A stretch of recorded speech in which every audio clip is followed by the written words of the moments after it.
2025년 4월 4일 헌법재판소는 윤석열 대통령에 대해 전원일치 파면 결정을 내렸습니다. 이 결정은 단순한 정치적 사건을 넘어서 사법 권력이 어떻게 정치화되고 어떻게 좌파 카르텔에 의해 장악되었는지를 보여주는 대표적 사례입니다. 자, 오늘 뉴스 데일리 베스트에서는 헌법재판소의 결정 이면에 숨겨진 좌파 사법 카르텔의 실체, 그리고 우리가 반드시 경계해야 할 사법 권력의 독점과 오남용을 집중 조명해 보겠습니다.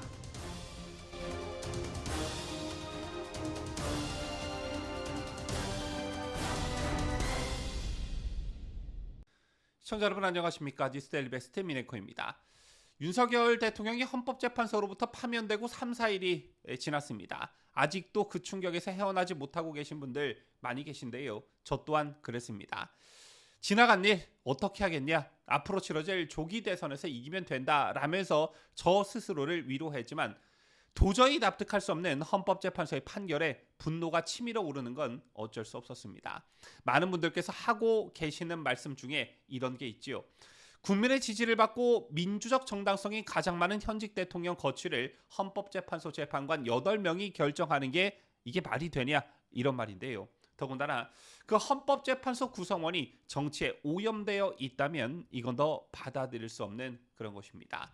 아시다시피 우리법연구회와 국제인권법연구회 출신 인사들이 현재 재판관의 다수를 차지하고 있었습니다. 우리법연구회는 좌파 판사들의 대표 조직으로 노무현 정부 시절 사법부의 잉여말을 이끌었죠. 헌법재판관 9명 중 최소 5명이 이 좌파 성향 법조 카르텔 출신들입니다. 특히나 헌재 소장 대행을 맡은 문영배 재판관은 나는 가장 왼쪽에 있다고 스스로 말한 인물입니다. 자, 이런 대세에 중도 보수 성향 재판관들도 굴복했다라는 것인데요. 이들이 내린 결정이 과연 중립적 법률 판단일까요? 아니면 이념에 기반한 정치 행위일까요? 헌법재판소는 스스로 2번에 걸친 대통령 탄핵으로 입법부와 행정부를 제어하는 슈퍼 권력이 되었습니다. 하지만 이 권력은 국민이 선출하지 않았고 심지어 국민의 통제도 받지 않습니다.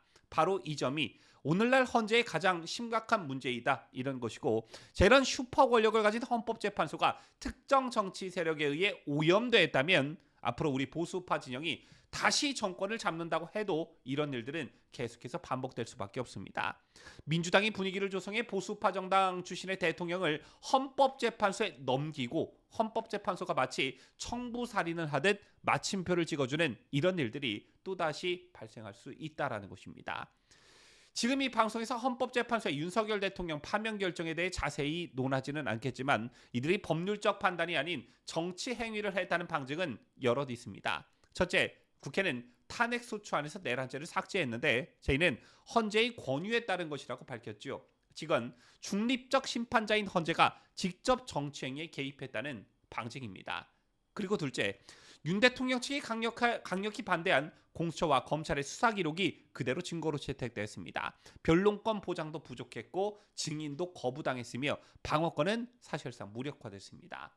그리고 셋째, 전원일치 결정인데요. 모든 재판관이 같은 판단을 내렸다는 건 정치적 공모 가능성 또는 의견 강요의 의심을 사게 합니다. 따라서 표면적으로는 헌법의 이름으로 이뤄진 결정이지만 그 안을 들여다보면 헌법적 원칙은 개뿔, 정치적 동기만 가득했던 것입니다. 이걸 제가 여러분께 한 문장으로 요약을 해드리자면요. 민주당의 꿈이 실현이 됐는데 그게 뭐였냐? 정상적인 선거 제도를 통한 정권 교체가 아니라 헌법재판소를 통한 정권 교체였다라는 것입니다. 즉 헌법재판소라고 하는 곳이 민주당이 정권 교체를 위한 도구로 전락했다. 그것도 한 번이 아닌 2번씩이나 말이죠. 공수처와 경찰 그리고 검찰 등의 수사기관들은 대통령의 정당한 비상조치를 내란으로 만들었고, 공수처는 서부지법이라는 친정과도 같은 곳을 이용해 대통령을 구속했고, 헌재는 중도보수 재판관들을 매수하다시피 해 그 결과를 토대로 대통령을 파면했습니다. 이건 더 이상 법치가 아닙니다. 선거가 아니라 재판으로 대통령을 바꾸는 사법 쿠데타입니다. 앞서 다른 방송에서도 보도를 해드렸습니다만 더불어민주당을 비롯한 좌파 진영은 이제 윤 대통령의 구속, 국민의힘의 해산까지 언급하며 보수 전체를 겨냥하고 있습니다. 저들에게 사법이 무기가 된 세상에서 우리는 더 이상 정의를 기대할 수 없게 된 것입니다. 법은 만인에게 평등할 것이다 라는 환상, 절체절명의 순간순간마다 기적처럼 되살아나는 이재명을 보고도 법이 만인에게 평등할 것이라는 말이 과연 통용되는 그런 나라일까? 절대 그렇지 않다라는 것입니다. 헌법재판소는 그리고 우리법 연구회 출신들이 판을 치는 대한민국의 사법부는 헌법을 지키는 곳이 아니라 이념을 지키는 곳이 되어버렸습니다. 이런 가운데 윤석열 대통령 탄핵 반대 기조로 법리적 관점에서 이번 탄핵 사태에 소신의 목소리를 내온 이인호 전 KBS 이사장이 한 언론사의 칼럼 형식의 기고문을 실었습니다. 그들은 을사팔적 윤석열 대통령의 감사위로 지지를 전한다라는 제목의 칼럼이었는데요. 결과적으로 윤석열 대통령은 임기 5년도 채우지 못한 채 파면당했습니다. 그 이유는 계엄령을 준비했다는 어처구니 없는 이유였지요. 그런데 과연 대한민국 대통령이 외부 위협과 내부 혼란을 바로잡기 위한 최후의 수단으로 선택한 계엄령 선포 준비가 탄핵 사유가 될 수 있냐라는 것입니다.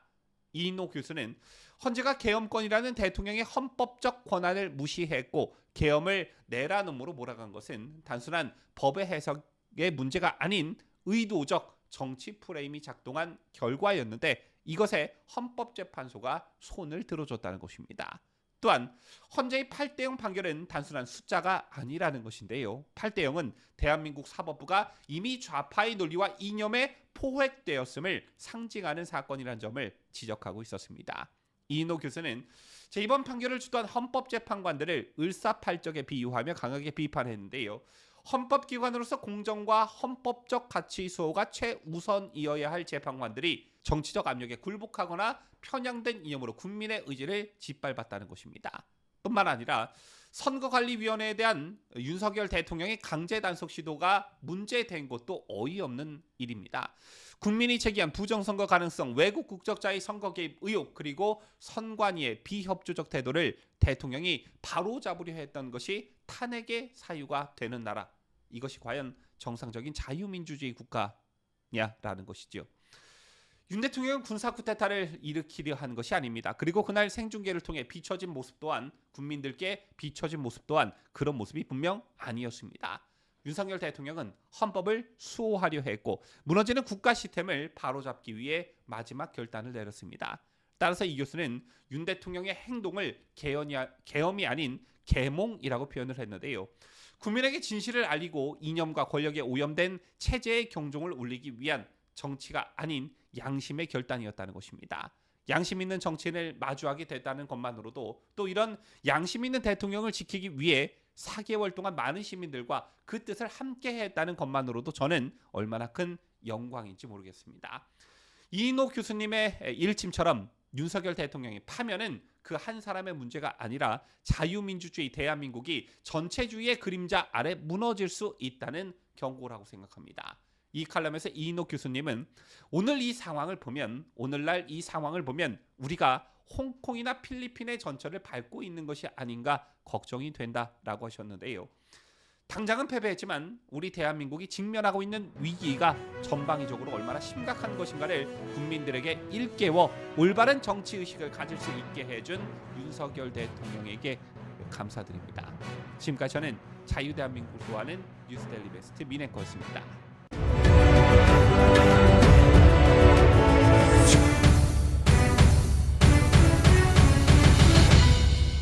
함께해요.